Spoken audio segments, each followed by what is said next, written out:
আজি আমাৰ বন বিভাগ, জিলা প্ৰশাসন, পুলিচ প্ৰশাসন আৰু তিনিওখন জিলাৰে নলবাৰী, বাক্সা, তামোলপুৰ তিনিওখন জিলাৰে এক সমন্বয় বৈঠক এখন কৰা হৈছিলে। কাৰণ আমাৰ ইয়াত যিটো হাতীৰ উপদ্ৰৱ বা হাতী অহা আৰম্ভ হৈছে, এই গোটেই কথাটো নতুন। গতিকে আমি তিনিওখন জিলাৰ জিলা প্ৰশাসন, পুলিচ প্ৰশাসন আৰু বন বিভাগ তিনিওটা লগ হৈ আমি আলোচনা কৰিলোঁ আৰু আলোচনা কৰাৰ সময়ত যথেষ্ট সংখ্যক স্বেচ্ছাসেৱী সংগঠনো আছিল। বন বিভাগ আৰু স্বেচ্ছাসেৱী সংগঠনসমূহে হাতীৰ চ'ৰ্চটো ক'ৰ পৰা আহে, কেনেকৈ আহে, ক'ত আমি ব্লক কৰিব পাৰোঁ, কি ধৰণে নামি আহে, গোটেই কথাখিনি তেওঁলোকে আমাক জনাইছে। আৰু ইয়াৰ পৰা গম পোৱা গৈছে যে ভূটানৰ ফুড হিলছত যিটো হাতীৰ আগৰ পৰা অহা যোৱা স্থান আছিলে বা বিভিন্ন ঠাইত একেবাৰে বগামাটিৰ পৰা আপটো পাগলাদিয়া ওপৰলৈকে সেই গোটেই অঞ্চলটোত আগতেও হাতী আহি আছিল।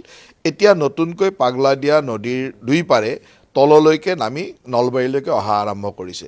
গতিকে আমি ক'ত ৰখাই দিলে বা ক'ত প্ৰটেকশ্যন হ'লে তললৈকে নাহিব নোৱাৰে তেনেকুৱা ধৰণৰ চিন্তা চৰ্চাও কৰা হৈছে। তাৰ লগে লগে শ্বৰ্ট টাৰ্ম মেজাৰ কি ল'ব পৰা যায় আৰু ভৱিষ্যতে এই হাতীসমূহ সম্পূৰ্ণৰূপে এই অঞ্চলত যাতে আহিব নোৱাৰে তাৰ কাৰণে কি কাম কৰিব পৰা যায়, যেনেকৈ ওপৰৰ কিছু অঞ্চলত মানে গছ লগাব লাগিব, হাতীৰ খোৱা খাদ্যৰ ব্যৱস্থা কৰিব লাগিব, এনেকুৱা ধৰণৰ বিভিন্ন ধৰণৰ পৰামৰ্শ আহিছে। আৰু তেওঁলোকৰ গোটেইখিনি পৰামৰ্শ শুনাৰ পিছত আমি এটা সিদ্ধান্ত লৈছোঁ যে তিনিওখন জিলাৰ এটা জইণ্ট টাস্ক ফ'ৰ্চ আমি গঠন কৰিছোঁ। তিনিওখন জিলাৰ জিলা প্ৰশাসন, পুলিচ প্ৰশাসন আৰু বন বিভাগ আৰু এই তিনিওখন জিলাৰ গোটেইখিনিয়ে জইণ্টলি কাম কৰিব আৰু জাৰ তালুক নামৰ যিটো অঞ্চললৈকে আগে পিছে আহিছিল তাৰ পৰা তললৈ নামি অহা নাছিল, সেই অঞ্চলতে ৱাটছ টাৱাৰ নিৰ্মাণ কৰা বা তাত কেম্প নিৰ্মাণ কৰা, তাৰ লগে লগে আছাম ফৰেষ্ট বেটেলিয়নৰ পৰা এটা ফ'ৰ্চো ইয়াত দিয়া, তাত এটা ফ'ৰ্চ দিয়া, তাৰ লগে লগে তাত কুন্তি হাতী ৰখা, এই ধৰণৰ গোটেই ব্যৱস্থাটোৰ আলোচনা কৰা হৈছে আৰু সেইমতে কালিৰ পৰা জইণ্ট টাস্ক ফ'ৰ্চে কাম আৰম্ভ কৰিব। গতিকে আজি টাস্ক ফ'ৰ্চটো বনোৱা হ'ল আৰু তেওঁলোকক দায়িত্ব দিয়া হ'ল, তেওঁলোকে গোটেই ব্যৱস্থাটো কৰিব। আৰু ইয়াত যি এতিয়াও 4-5টা হাতী আছে এইখিনিক কেনেকৈ এই বাউণ্ডেৰীটো পাৰ কৰাব পাৰি তাৰো ব্যৱস্থা তেওঁলোকে কৰিব। আৰু এটা কথা ঠিক যে একেবাৰে হাতী নোহোৱা কৰি দিয়াটো সম্ভৱ নহয়। গতিকে আমি এটা ব্যৱস্থা কৰিব বিচাৰিছোঁ যে এটা সীমাৰ পৰা যাতে হাতী তললৈকে নাহে আৰু তাৰ লগে লগে তাৰ ওপৰৰ হাতীখিনিও যাতে ৰাইজৰ অন্যায় নকৰাকৈ এটা সহাৱস্থান কৰিব পাৰে, তাৰো কি ব্যৱস্থা হ'ব পাৰে, ৰাইজক সচেতন কৰাৰ কি ব্যৱস্থা হ'ব, বিভিন্ন ধৰণৰ কথা আমি আলোচনা কৰিছোঁ। আৰু আজি গোটেই দিনজোৰা গোটেইকেইখন জিলাৰ মুৰব্বী বিষয়া, বন বিভাগৰ শীৰ্ষ বিষয়াসকল সকলোৱে আলোচনা কৰিছে আৰু মই ভাবোঁ যে এটা ফলপ্ৰসূ ব্যৱস্থা এটা আৰম্ভ হ'ব।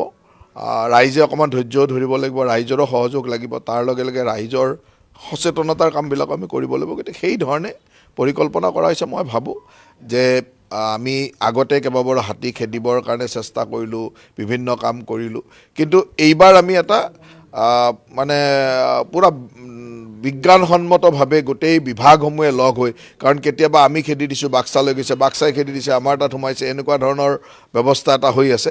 সেইকাৰণে গোটেইকেইখন জিলা লগ হৈ আৰু গোটেইটো অঞ্চল লগ হৈ কেনেকৈ কৰিব পাৰে তাৰ পৰিকল্পনা কৰা হৈছে। চাওক, আশ্বাসটো এনেকুৱা যে যিহেতু হাতী অহা আৰম্ভ হ'ল, গতিকে আমি চেষ্টা কৰিম কেনেকৈ হাতীখিনি আগতে যলৈকে আহিছিল তাৰ পৰা যাতে আৰু তললৈ নামি নাহে তাত ৰখাবলৈ চেষ্টা কৰিম।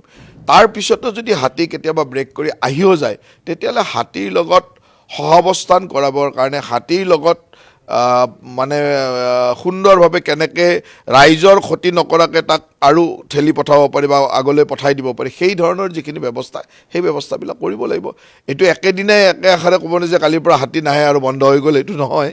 কাৰণ ইয়াত এটা ব্যৱস্থা আৰু তাৰ কাৰণে আমি পৰ্যাপ্ত পৰিমাণে ক'ৰবাত ৱাটছ টাৱাৰ বনোৱা, ক'ৰবাত ছ'লাৰ ফেন্সিং লগোৱা, এই যিবিলাক পইণ্ট আজি দেখুৱাই দিয়া হৈছে। কাৰণ ইয়াত বন বিভাগে কিছুমান কথা কৈছে, ইয়াৰ লগত কাম কৰি থকা স্বেচ্ছাসেৱী সংগঠনবিলাকে কিছুমান কাম কৰিছে। আজি কেইবাটাও 4-5টা স্বেচ্ছাসেৱী সংগঠন আহিছিল, তেওঁলোকে ইতিমধ্যে এইবিলাকত ছাৰ্ভে কৰি আছিল।